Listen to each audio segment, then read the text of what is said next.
बिस्मिल्लाहिर्रहमानिर्रहीम अस्सलामुअलैकुम। हालिया आपको याद होगा हकीकत टीवी ने आपको तफसीली वीडियो बनाकर दी कि जनरल बाजवा और जितने हमारे जनरल डीजी रेंजर सिंध ये तमाम हालिया जो तुर्की साइड पर हमने एक्सरसाइज की इतने रिलैक्स थे, इतने ज़्यादा रिलैक्स थे। दूसरी साइड के ऊपर अमेरिका इंडिया को ट्रेनिंग दे रहा था और वो भी सहरा के अंदर, और इस साइड के ऊपर पाकिस्तान अपनी सबसे ज़्यादा एडवांस मिलिट्री एक्सरसाइज कर रहा था। और जनरल बाजवा इतने ज़्यादा मुतमईन थे, हमारे जर्नल इतने मुतमईन थे कि ज़मीन पर बैठे हुए थे। आम रूटीन के अंदर आपको ऐसे नज़ारे देखने को नहीं मिलते, लेकिन चूँकि रिलैक्सेशन माहौल बहुत ज़्यादा था, हम बहुत ज़्यादा खुश थे कि हर लेवल के ऊपर पाकिस्तान ने टारगेट अचीव किया। अब भारत के अंदर इस चीज़ को देखा गया कि आम रूटीन में से मनाजिर देखने को नहीं मिलते, बॉडी लैंग्वेज देखी जाती है। अब उन्होंने पूरी दुनिया के अंदर कहना शुरू कर दिया कि हमें तो अब समझ आई है कि बाजवा क्यों इतने रिलैक्स थे, क्यों इनके जर्नल रिलैक्स थे, क्यों इनकी फ़ौज के हवाले से इतनी ज़बरदस्त जो ट्रेनिंग हुई रिलैक्स थे। दूसरी जानिब मज़ीद डिस्कस करने से पहले इस वीडियो को लाइक करें, हकीकत टीवी को सब्सक्राइब करें और बेल आइकन पर ज़रूर क्लिक करें। इनको अमेरिका साथ साथ ट्रेनिंग दे रहा था कि आपने पाकिस्तान अगर हमला करता है तो ये करना वो करना, ये डिफेंसिव रोल प्ले करें। तो हम दोनों साइड पर हैं, एग्रेसिव भी हैं, डिफेंसिव भी हैं। ये इनकी भरम और इनका एक बहुत गलत तजिया है कि पाकिस्तान डिफेंसिव साइड पर चला गया। इन्होंने प्रोपेगेंडा ये करना शुरू कर दिया है अब, और पूरी दुनिया के अंदर कह रहे हैं कि अब हमें रियलाइज़ हुआ है कि भारत के खिलाफ पाकिस्तान वो जो मिलिट्री एक्सरसाइज कर रहा था, असल में वो इंडिया को धोखा दिया। वो सुरंगें खोद रहे हैं जंग के लिए, और इस सूरत हाल के अंदर जो सीक्रेट टनल्स हैं वो हमारे खिलाफ राजस्थान वाली साइड तक पहुंच चुके हैं। और पाकिस्तान ने पूरी दुनिया को ऐसा धोखा दिया है, हमें भी नहीं पता चल सका, हमारी इंटेलिजेंस एजेंसियों को नहीं पता चल सका कि किस तरह पाकिस्तान खुफिया तौर पर ये काम कर रहा है। आपको इनके मीडिया का क्लिप सुनवाने जा रहे हैं, ज़रा क्लिप सुनिएगा, फिर आपको अंदाज़ा होगा इनकी सूरत हाल क्या है, और फिर आपको बताते हैं कि असल में पाकिस्तान क्या मामला तय कर है जो इंडिया को पता है कि इस खित्ते में लड़ाई के लिए पाकिस्तान का एज हो जाएगा। सुनिए जरा ये क्लिप। कसवर मेरे साथ है। कसवर, एक बड़ी खबर मेरे पास आ रही है, और मनीष उसके बाद मैं आपके पास आ रहा हूं। जनरल साहब, हम सॉरी मैं आपको रोक रहा हूं। राजस्थान बॉर्डर पर बड़ी साजिश रच रहा है पाकिस्तान। बड़ी खबर, सीमा पर सुरंग बनाने में जुटी है पाकिस्तान आर्मी। एक्सरसाइज की आड़ में कई सुरंगें खोदी जा रही हैं, ये उन्होंने कहा है। और मैं चाहूंगा कि उन्होंने जो कुछ भी कहा है जरा ब्रेकिंग के साथ उनका पूरा बाइट सुनाएं।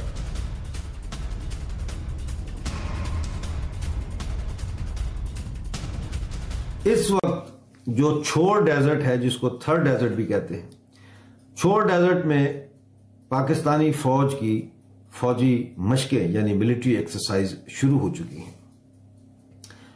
लेकिन इसमें जो बात पता नहीं है किसी को वो ये है कि इस मिलिट्री एक्सरसाइज की आड़ में पाकिस्तान जो थोर डेजर्ट पे राजस्थान के साथ इंडिया के साथ जो फेंस लगी है, उस फेंस के नीचे से सुरंग खोद रहा है। और एक सुरंग नहीं खोद रहा बल्कि एक से ज्यादा सुरंगें खोदी जा रही हैं। रेत के इस सहरा में नीचे जाके बाकायदा पक्की सुरंग बनाई जा रही है। और पिछले कुछ दिनों में जो टनल्स मिल रही हैं उस हर जगह ये छप रहा है। आपके पास क्या क्या इनपुट आ रहा है इस खबर को लेकर?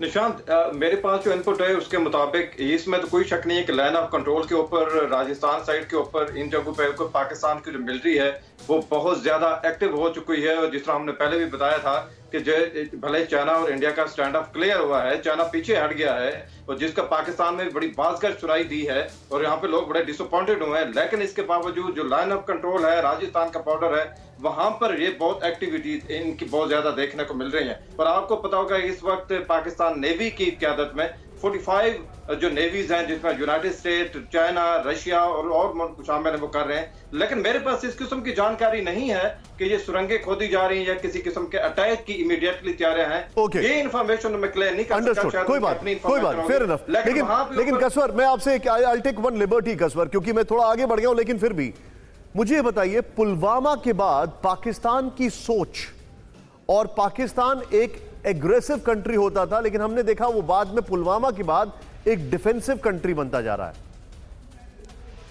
निशांत, आपकी बात बिल्कुल ठीक है। ये हमने भी डिस्कस किया कि इसमें 100% ये दुरुस्त है कि पाकिस्तान अग्रेसिव से डिफेंसिव की तरफ है। इसमें ढेर सारे फैक्टर्स हैं। पहला तो ये है कि इस पुलवामा अटैक के बाद जिस बेहतरीन तरीके से इंडियन डिप्लोमेट्स ने पूरी दुनिया के अंदर अपना एक रोल प्ले किया है, वो बड़ा ही इंप्रेसिव था, जिससे पाकिस्तान के ऊपर प्रेशर आया। भले पाकिस्तान ने कहा कि हम इसमें इन्वॉल्व नहीं है, लेकिन इसके बाद बहुत इमेंस प्रेशर आया। उसके बाद FATF का प्रेशर आया है। पाकिस्तान के अंदर से भी ये कहानियां शुरू हो, ये आवाज निकली कि आप इन्वॉल्व नहीं है, मान लेते हैं, लेकिन नॉन स्टेट एक्टर्स को कंट्रोल करना इंडिया की रिस्पॉन्सिबिलिटी नहीं है, वो पाकिस्तान की रिस्पॉन्सिबिलिटी है। अगर यहाँ से कोई फिदाइन है, जिहादी है, कोई भी है, तो उसको रोकना आप लोगों की एक रिस्पॉन्सिबिलिटी है। तो एक ऐसा एक प्रेशर आया है, जिसके बाद हमने देखा है कि इमरान खान की गवर्नमेंट ने एक इंतहाई ह्यूज पूरे पाकिस्तान में क्रैकडाउन लॉन्च किया, और जो मैं समझता हूँ कि पुलवामा अटैक के बाद एक बहुत बड़ी तब्दीली देखी गई पाकिस्तान के अंदर, अभी तक देखने को। लेकिन FATF के ऊपर अभी बहुत कुछ करना बाकी है। निशान,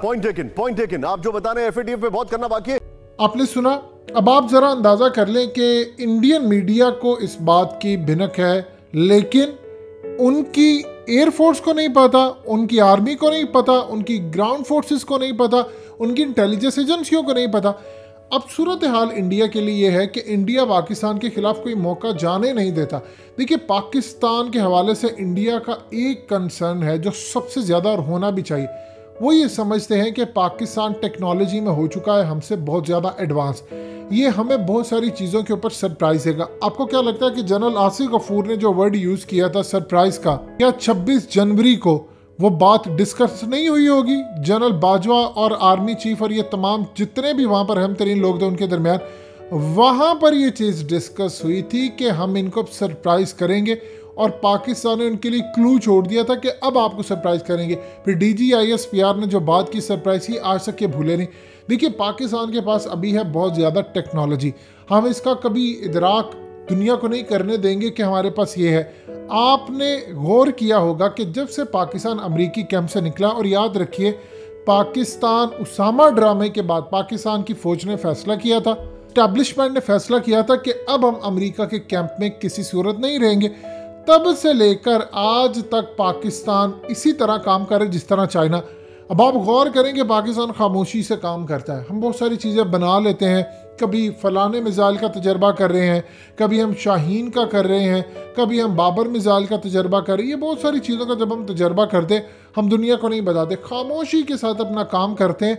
और यही वजह है कि उनके आर्मी चीफ को हालिया ये बयान देना पड़ा कि हम करंट जंग के ऊपर नहीं इस वक्त अपनी कमांड रखते, हम मुस्तकबिल की जंग जीतने की तैयारी करें और इसके लिए हमें बजट चाहिए। और राजनाथ सिंह फिर आकर कहते हैं कि हम 130 अरब डॉलर अपनी फौज को देंगे कि ये मॉडर्न वारफेयर के लिए आगे जाए। बहुत सारे लोग जब एतराज़ उठाते हैं तो हकीकत टीवी हमेशा एक बात कहता है कि आप जहन में रखिएगा, ईरान के हवाले से आपको जो पॉलिसी नज़र आती है कि ईरान में होती है इन्वेस्टमेंट, पाकिस्तान को मिलती है चाइना की जानिब से टेक्नोलॉजी। ईरान ऐसा मुल्क नहीं है कि अगर ईरान इस खत्ते से चला जाए तो चाइना को मसला बहुत ज़्यादा होगा।